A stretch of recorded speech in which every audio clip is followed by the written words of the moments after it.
የዛ ቤት ድምቀት ምሳሌ ናት። እሷን ከነጠቅናቸው አከርካሪያቸው እንደበጠስ ነው የሚቆጥረው። እኔ ግን እሷን ልጅ በጊዜ ከዚህ ቦታ ገለል ብታደርጋት እላለሁ። ለሷ አታስብ።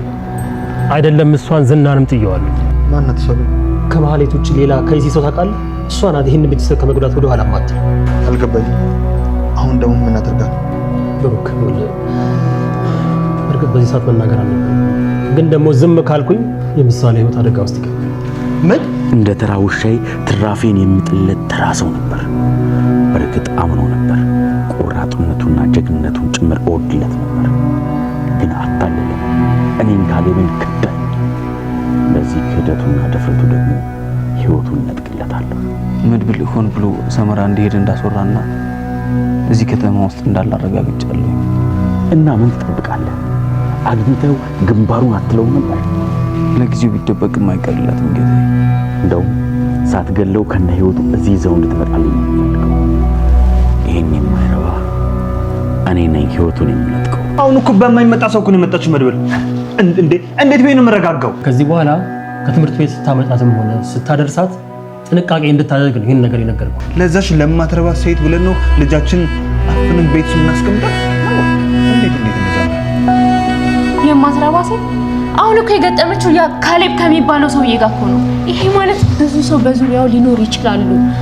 አይናው ይኸውልሽ፣ በአሁኑ ግን መድብል ሳይሆን እኔ ነኝ ለማለት ተገቢውን ቅጣት የእጇን ሰጣት። እሺ እቺ ማለቀ ባይኔ መጣችሁ።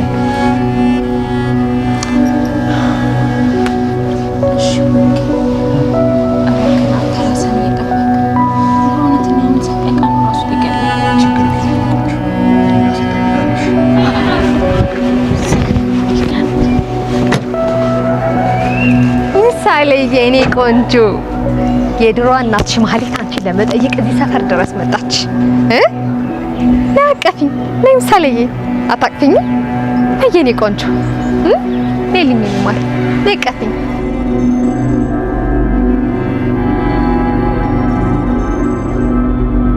ማህሌት አሁን ላይ ሳይታወቃት የመድብል ወጥመድ ውስጥ የገባች ይመስላል ማለት ነው።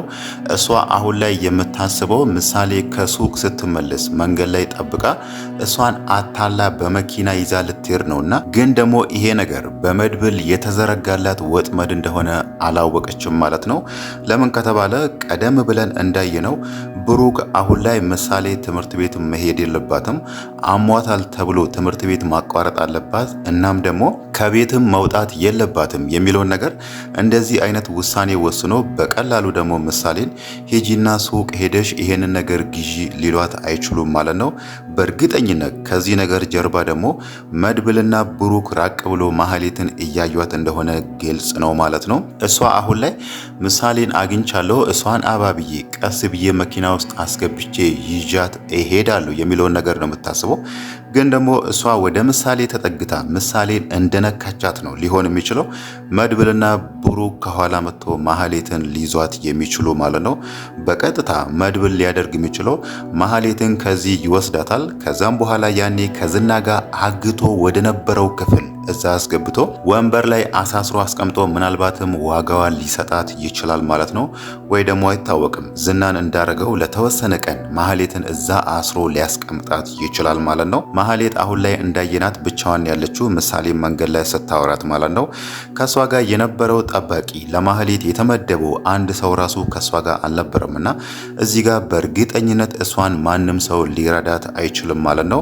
ብቻዋን መሆኗ ደግሞ መድብል እዛ ጋር እሷን በቀላሉ ይዟት እንዲሄድ ይረዳዋል ማለት ነው። ያ ነገር ሆነ ማለት ደግሞ ካሌብ በምንም ታምር በምንም አይነት ሁኔታ ማህሌትን ከመድብል ሊያስጠላት አይችልም። እናም ደግሞ ስለ መድብል ያለውን ማስረጃ ራሱ ሊያገኝ አይችልም ማለት ነው። እሷ አሁን ላይ ለካሌብ በገባችው ቃል መሰረት መድብል የት ነው ያለው? እዚህ ነው ያለው ወይስ ቤታቸው የት ነው? አሁን የገቡበት አዲሱ ቤት የት አካባቢ ነው የሚለውን ነገር አጣርቼ እነግርሃለሁ የሚለውን ነገር ለካሌብ ቃል ገብታለት ነበርና አሁን ደግሞ እዚህ ጋር መድብል ማህሌትን አግቶ ከወሰዳት ካሌብም ያንን ነገር አያገኝም ማለት ነው። የማህሌት እዛ ክፍል ከዚህም በፊት ከዝና ጋር ታስራ ወደ ነበረው ክፍል መግባት ደግሞ ሌላው ነገር ታሬንም ይጠቅመዋል ማለት ነው። ታሬ ማለት አሁን ላይ ለመድብል አንዳንድ ስለ ካሌብ ያሉ ማስረጃዎች እያሳለፈ የሚሰጠው ልጅ ማለት ነው። ማህሌት ዛሬ ላይ ታሬ ከመድብል ጋር ሲያወራ ከኋላ ተደብቃ ስትሰማ ነበርና ያንን ነገር ደግሞ በቀጥታ ሄዳ ለካሌብ መንገሯ አይቀርም ማለት ነው። እሷ አሁን የምትፈልገው ታሬንም ከመንገዷ ላይ ዞር አድርጋ የካሌብ ቀኝ እጅ ነው መሆን የምትፈልገውና ለዛ ነገር ደግሞ ታሬ የሚሰራውን ስራ ራሱ ካሌብ ለሷ እንዲሰጣት ትፈልጋለችና ታሬ ደግሞ የሷ መንገድ ላይ ቆሞ እንቅፋት እንዲሆንባት ስለማትፈልግ ይሄንን ነገር በቀጥታ ሄዳ እንደምትነግረው ግልጽ ነው ማለት ነው። እኛ እዚህ ጋር የምናቅደውን የምናወራውን ነገር እንዳለ ታሬ ለመድብል አሳልፎ እየሰጠ ነው ብላ ይሄንን ነገር ለካሌብ ከተናገረች የታሬም ህይወት አደጋ ላይ ሊሆን ይችላል ማለት ነው። ግን ደግሞ እሷ ሄዳ ያንን ነገር ሳትናገር የመድብል እዚህ ጋር ማህሌትን በምሳሌ አጥምዶ እሷን አግቶ መውሰድ እዛ ጋር ታሬ ለሱ አሳልፎ እየሰጠ ያለው ማስረጃ ራሱ በዛው እንዲቀጥልና በቅርቡ ደግሞ የካሌብን መጨረሻ የምናይና እሱም እጁ ታሳስሮ እንደዝና እስር ቤት የሚገባ መሆኑ ነው ማለት ነው። ሌላው ነገር ደግሞ የታሬ ብቻ ሳይሆን የጠበቃው ህይወት ራሱ አሁን ላይ አደጋ ላይ እንዳለ ነው የተረዳ ነው ማለት ነው። ካሌብ እዛ ጋር ጠበቃውን በህይወት ይፈልጋል። ያ ማለት ታሬ ጠበቃውን ይዞለት ይሄዳል። ከዛም በኋላ የጠበቃውን ህይወት ለራሱ ለማጥፋት ማለት ነው። ያኔ እሱና ዝና ላይ የመሰከረው ጠበቃው ስለሆነ እንዴት ይክደናል? እንዴት እኔ ላይ ይመሰክራል? እንዴት ይደፍረኛል? በሚል ካሌብ አሁን ላይ በጣም ስለተናደደ ከመድብል በፊት ጠበቃውን ማጥፋት ነው የሚፈልገውና ከወዲሁ ደግሞ የማህሌት ታግታ መወሰድ ምናልባት ካሌብን ሊያስደነግጠው ይችላል።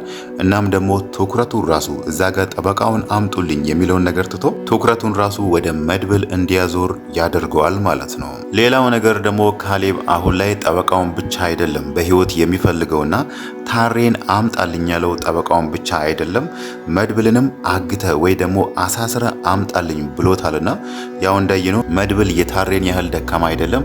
ወይ ደግሞ መድብል ማለት ታሬ በቀላሉ ካሌብ እዛ ጋር እንዳወራው በቀላሉ አንጠልጥሎ የሚወስድለት አይደለም ማለት ነው። ካሌብ አሁን ላይ መድብል ማለት ዘሩባቤል መሆኑን ስላወቀ እሱን መበቀል ይፈልጋል። ከዚህም በፊት አንድ አይኔን አጥፍቷል።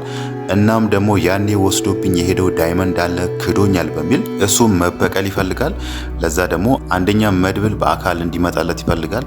ሁለተኛ ደግሞ በማህሌት በኩል እዛ ጋር ምሳሌ አግታ እንድትመጣለት ይፈልጋል ማለት ነው። በሁለት መንገድ ነው መድብልን መበቀል የሚፈልገው። ምሳሌን ባለፈው አንድ ወዳጄ ጉበቷ እንዲቀየርላት የሚፈልግ የ12 ዓመት ልጅ አለችውና በዛ እድሜ ክልል ውስጥ ያለችው ልጅ አምጪልኝ ብሎ ማህሌትን አዟት ነበርና በዛ መንገድ ምሳሌን ደግሞ ለዛ ነገር ሽጧት በሷ በኩልም ገንዘብ ማግኘት ይፈልጋልና ይሄ ነገር አሁን ላይ የመሆን እድሉ በጣም ጠባብ ነው ማለት ነው። ማህሌት ተያዘች ማለት ታሬ እዛ ጋር ለመድብል እየሰራ ነው ማለት በቅርቡ የካሌብን መጨረሻ እንደምናይ በጣም ግልጽ ነው ማለት ነው።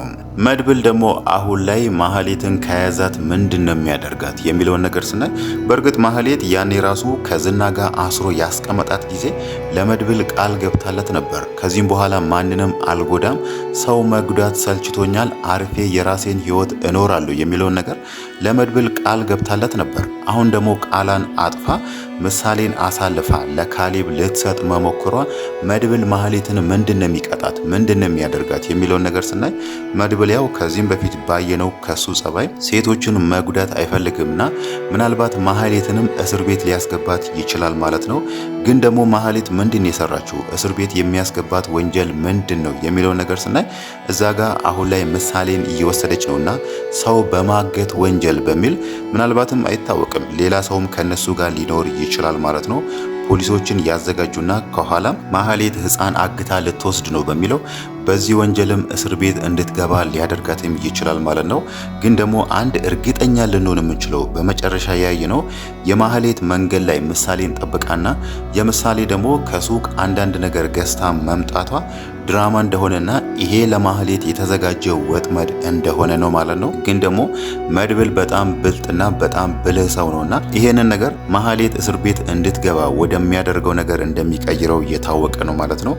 አሁን ላይ ከዚህም በፊት የነበረው መርማሪ ፖሊስ ከነሱ ጋር ራቅ ብሎ እያያት ከሆነና እጅ ከፍንጅ የተያዘው ህፃን አግተሽ ልትወስጂ ስትይ በሚለው ማህሌት እስር ቤት እንደምትገባ እየታወቀ ነው ማለት ነው።